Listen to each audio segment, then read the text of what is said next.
the most famous woman in ancient history, was not Egyptian. She had never lived in Egypt until she became its queen. Her family had ruled Egypt for nearly 300 years without any of them ever learning to speak the Egyptian language. She was the first. She was also, by contemporary accounts, not the great beauty that history remembers. The closest ancient description of her appearance we have says, and this is a direct translation, that her beauty was not altogether incomparable. Not altogether incomparable. That is a polite way of saying she was not the most beautiful woman anyone had ever seen. What made her extraordinary, every single ancient source agrees, was her mind. She spoke 9 languages. She studied astronomy and philosophy. She wrote medical texts. She walked into a room and made the most powerful men in the world feel like she was the only person worth talking to, not through beauty, but through the quality of her attention and the precision of her conversation. She also came within a single battle of ruling the entire Roman Empire. And the only reason you don't know any of that is because the man who beat her got there first and spent the rest of his life making sure history remembered her differently. This is the real story of Cleopatra VII. It is considerably more interesting than the one you know. To understand who she actually was, you need to go back 300 years before she was born. In 323 BC, Alexander the Great died in Babylon at the age of 32, leaving behind the largest empire the ancient world had ever seen, and absolutely no plan for what happened next. His generals divided the empire between them. One of those generals was a man named Ptolemy. He took Egypt. And from that moment, Egypt was ruled not by Egyptians, but by Macedonian Greeks. Ptolemy's family, the Ptolemaic dynasty, sat on the Egyptian throne for nearly 3 centuries. They lived in Alexandria, a city Alexander had built on the Mediterranean coast. They spoke Greek. They worshipped Greek gods alongside Egyptian ones. They married their own siblings to keep the bloodline contained. In 300 years of ruling Egypt, not one of them bothered to learn Egyptian. Until Cleopatra. She was born in 69 BC, and by the time she was an adult, she spoke 9 languages: Greek, Egyptian, Aramaic, Hebrew, Ethiopian, Arabic, Median, Parthian, and Latin. She studied at the Mouseion, the great research institution of Alexandria, associated with the library. She was interested in mathematics, philosophy, astronomy, and medicine. She was one of the most educated people alive in the ancient world, and Plutarch, the Greek biographer who wrote about her roughly a century after her death, describes what it was actually like to be in a room with her like this. Her voice, he writes, was like a many-stringed instrument. She moved between languages as naturally as breathing. The attraction of her conversation was something that it was impossible to resist. It was not what she looked like. It was what it felt like when she looked at you. Keep that in mind, because it explains everything that happens next. By the time Cleopatra was 21, she was in serious trouble. Her father had just died, leaving her to rule Egypt jointly with her younger brother Ptolemy XIII, who was 10 years old and controlled by advisors who wanted Cleopatra gone. Within 2 years, she had been forced out of Alexandria and was camped in the desert with a small army, technically at war with her own co-ruler, losing. At the same time, Julius Caesar arrived in Alexandria with his legions. Rome was the dominant power in the known world. Egypt was technically still independent, but only just. It had been staying alive for decades through careful diplomacy and timely payments to influential Romans. Caesar was there to settle a financial dispute. He was 52 years old.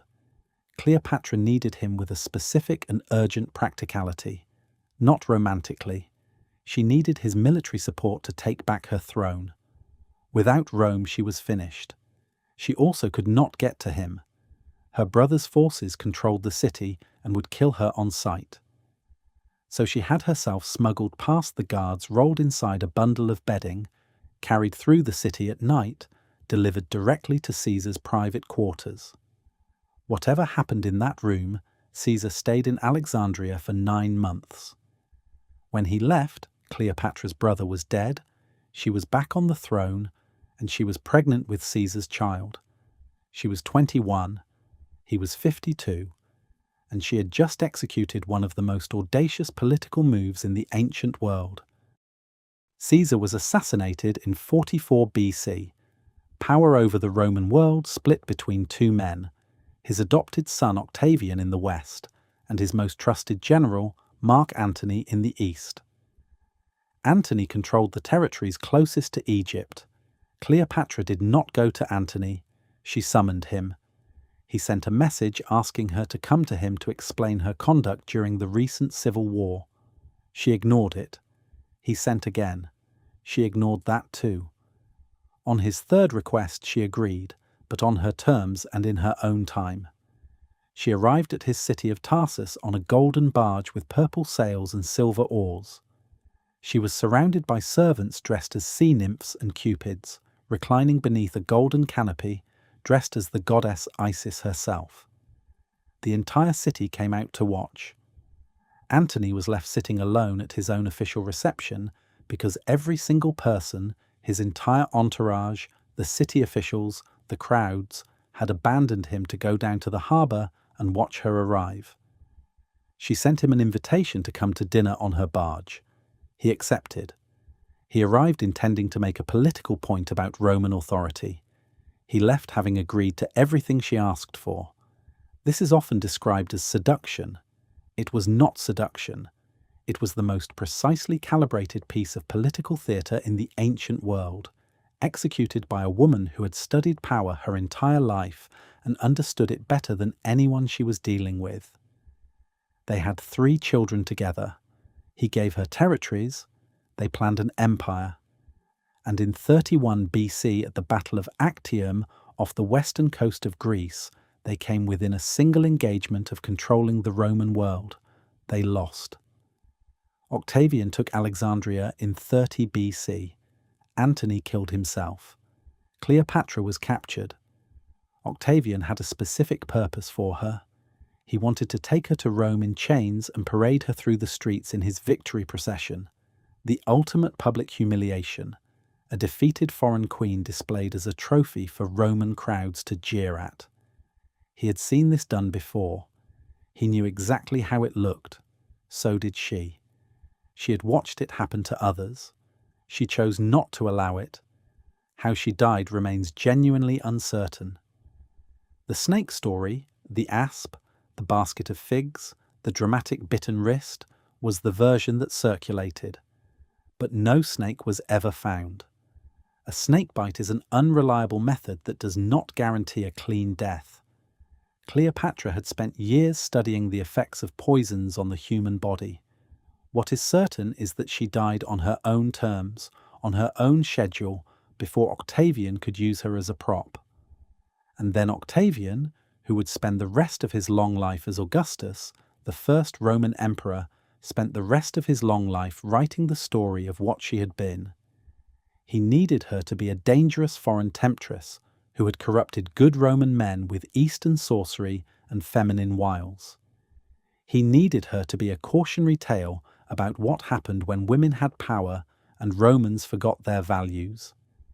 He needed her death to be romantic and tragic, and somehow her own fault rather than the deliberate choice of a woman who refused to be humiliated by the man who beat her. He had the best poets of the age write about her. He commissioned the histories. He controlled every version of events that reached the Roman public. And it worked. For 2,000 years, the story Octavian told has been the story we repeated. The most famous Egyptian in history was Greek. The greatest seductress in history was, according to the people who actually described her, primarily remarkable for her voice and her mind.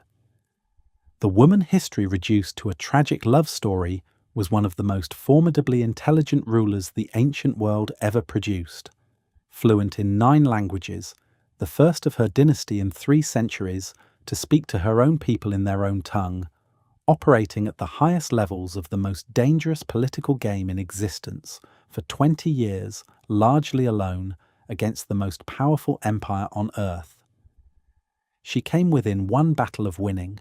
She died rather than be paraded through Rome as proof that she had lost. And the man who paraded everyone else spent the rest of his life making sure you would remember her as a cautionary tale rather than a rival.